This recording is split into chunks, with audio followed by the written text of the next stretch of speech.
let's remind the listeners who you are. How did you come to this story? And why did you decide that this is a book that needed to be written with such an awesome and provocative title?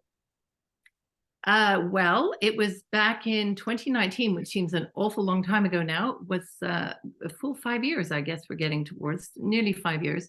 And I had just noticed the kind of increase in the plant-based noise. The narrative was getting stronger and stronger. Lot more people around me were talking about going vegan, trying vegan, the need to go vegan. And a lot of that was around because of the release of Game Changers, the movie. You remember that one? And it attracted so much attention and made me realize how much money was behind this narrative. You know, money and power was behind pushing this narrative. So what had initially been a sort of personal research project to understand these issues better became something more. It became a commitment to write the book. And I proposed it to my agent, and he initially said, no, I don't think you're ready to write this book, and I don't think the world is ready yet to hear this. It's too counter the narrative. Let's let somebody else do this, right? And I said, look, let me convince you. So I went away and I wrote a sort of 130-page proposal with just a few of the facts that you're alluding to. And he was then quite blown away by all these facts that he didn't know about. And he said, okay, yeah, let's do it. Because I think he just thought, well, what is she going to write about? Because everything he'd been hearing was what the mainstream narrative was telling him. So there we go. That was the start. And it took me a couple of years, almost 3 actually, by the time we got through the legal process. And it was published last year. Yeah. Yeah. That to me is rapid. That is so fast to have this book completed. What was the research like? It was heavy duty and full time, but it was during COVID, a lot of it. So, and the first part was during those 2 lockdowns that everybody had, or maybe some people had more. And so I was locked in a house anyway, and I just beavered away and had no distractions really. So that was, in a way, it's terrible to call COVID a blessing, because it wasn't, but that was an opportunity to really hunker down and do it, and do lots of interviews, talk to people all over the world by Zoom, because by then Zoom was becoming a thing. Whereas previously I might have been tempted to fly all over the world to see those people, and I didn't have to do that. Yeah, no, that's fantastic. Way to take advantage of a situation where days felt like they were 96 hours long somehow. It was such a weird passage of time, which a month would fly by and a day was so long. Okay, so the concept, we kind of know the stories now about plant-based diets. It's amazing. It's so enticing. How did you not get sucked up into the thought that plant-based diets are the best? It's the best for your health. It's the best for the environment. And everybody knows it's the best ethically. You're not killing animals. What about that message made you second guess it? Well, I think I'm a naturally skeptical person. So I don't know where I get that from, but maybe from my previous writing experience. I'm always kind of looking for the different angle, or to understand where the information I'm reading about comes from. So there was partly that, another number of other influences. My sister, who's a vet in Canada, she and I would have conversations about this, and we were both very skeptical. And reading things like Nina Teicholz's book, Big Fat Surprise, that's not about plant-based diets, but it's got some similar themes in there. And that book had opened my eyes to a whole range of untruths that we had already been told in the area of fat, saturated fat. So I approached the subject skeptically for that reason. It wasn't because I loved meat particularly. I'd always been certainly a meat and veg girl, but leaning heavily towards the veg. And in my teens and 20s, I was very much a salad girl, right? As lots of young women are. And so it wasn't because I particularly loved eating meat and wanted to protect that or anything like that. It was as I say, that belief that we weren't being told the truth, and then the more you dig, of course, the more you realize just how much you're not being told the truth.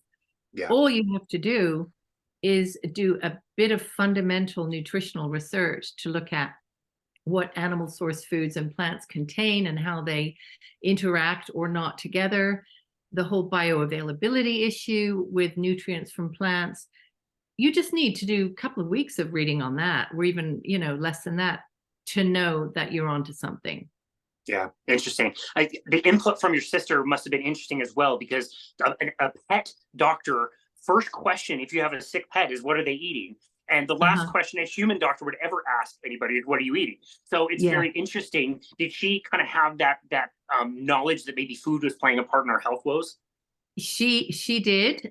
So she came at it from the animal perspective and her own human health perspective as well. So she had maybe 5 years before cottoned onto the damage that carbohydrates were doing for her body. I'm not saying they're damaging for everybody in equal amounts. I'm not a carb phobe, but she benefited immensely from doing a low carb diet, which of course is another thing that runs against the narrative.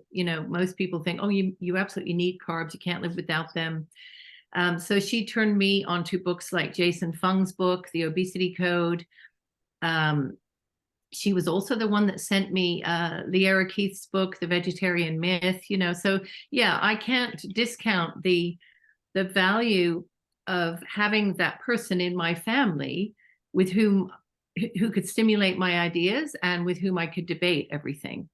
Yeah, every single book that we've talked about already today has been an absolute life changer for me. It's been so amazing to work with these people. And we already pointed out in our first interview we did, 303, I have to just say, like, there might be a little bit of crossover, but recommend to the listener that you go back and listen to that, because that's where we took the 30,000 foot view of your book. It's amazing to go back and listen to it and realize we barely scratched the surface and still went 90 minutes at that. So anyway, if somebody wants to go back and, listen to all the content and get a good overview, we'd recommend to go listen to that. I just want to point out a few of my favorite things that maybe are things that are overlooked, not really talked about enough, that I think you did brilliantly. And the first one we did talk about in the first episode, but I think it's worth reiterating. It's one of my favorite points on this book. You do a brilliant job of not only doing what I think we're really good at in this world, where we're playing defense. We're saying, like, whoa, hold on. Eating meat is not that bad. You also take the offensive to say, not only in this chapter is meat bad for you, but in this next chapter, this is how plants are not only not as good for you, but maybe could be very harmful for you. Can you talk about the importance of the reason why you set that up? Absolutely. I think I wanted to point out the ways in which plants are bad for you, or could be bad for you in excess, because of that overwhelming strength of this idea that plants can do no harm. Plants are just altogether good. They're beautiful. Supposedly we don't kill anything to eat them. And it has become almost stupid the way we revere plants. I mean, we are as a culture ridiculous about it. So it was important to me to stick in some reality checks there, to warn people about, say, the anti-nutrients in plants.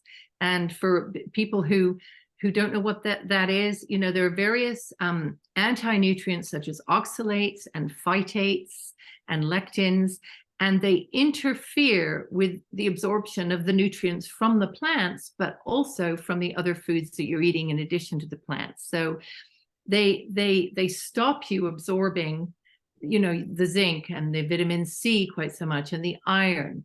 And they can also cause other issues. So you will, as a result of attaching to calcium, for instance, oxalates will bind and they will accumulate in your body. They can cause kidney stones is the biggest thing, and we've seen evidence of that across the board.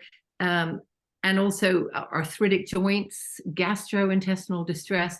These are all things that most people think could never happen if you're just eating plants, those harmless little things that you pick out of the ground, right? So it was very important to do that. And by the way, I think that recognition of the damage from things like oxalates, I perceive in the past 18 months that has gone up a little bit. So when I describe it to people, they don't always look at me like I'm crazy. And I think that that's partly because of the great work that Sally Norton has done with her book and her talking. And I know you've had her as a guest. And there is another woman called Monique Attinger. I think you might have had her on your show as well. Absolutely. Yeah. Yeah. And so these two women are kind of, you know, pushing the boundaries of our understanding on oxalates, for which I think we should all be grateful. So then I went beyond what is specifically in the plants as anti-nutrients to the question of what is going to be in the plant-based diet in excess that might be harmful. And this was things like vegetable oils, excess carbohydrates, because of all the grains and pulses that you're advised to eat in order to get your protein. Ultra-processed foods. They don't have to be part of the diet, but they are very likely going to be, because when you take meat and dairy out, meat, eggs, and dairy, you're going to have to put other things in, and that's what you fill them with. That's what you tend to fill the diet with, right? And so the vegetable oil thing is an interesting thing. That to me is another area where I think recognition has altered in the past 18 months. Once again, if I say it to people now, they not only don't think I'm crazy, but they nod and they go, oh yeah, I know that. I know that. So they know about the toxicity of seed oils, vegetable oils, whatever you want to call them. They are really from seeds. They may not know the detail of everything that's caused, but they are cottoning onto the fact that you may be better off with more natural fats from animal foods, or an olive oil as a fat, monounsaturated.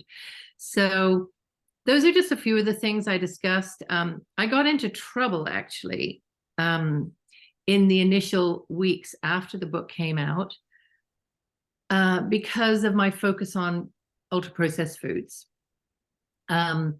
And I don't know if you saw, there was a feature done on the book initially where I went round one of the Whole Foods branches with a journalist, and we looked at all of the vegan processed foods in the freezer cabinets, and we looked at the ingredients, and we had a conversation about that. And this was published in our big newspaper, in the Daily Telegraph, and a lot of people objected to that because their argument was the processed food doesn't have to be part of a vegan diet. And I know that ultimately, if you were very stringent, it wouldn't have to be. But it's entirely unrealistic to think that it won't be, because again, if you're taking out meat and dairy, you got to fill it with something else. What are you going to do to replace dairy? You're going to create something which is made out of chemicals, right? And that's what a dairy-free dairy substitute is made of. If you look at all the ingredients, you know, there'll be 20 different ingredients, emulsifiers, starches, sugars in this product, as well as a massive amount of processing to get it to be the thick and creamy texture that we're used to.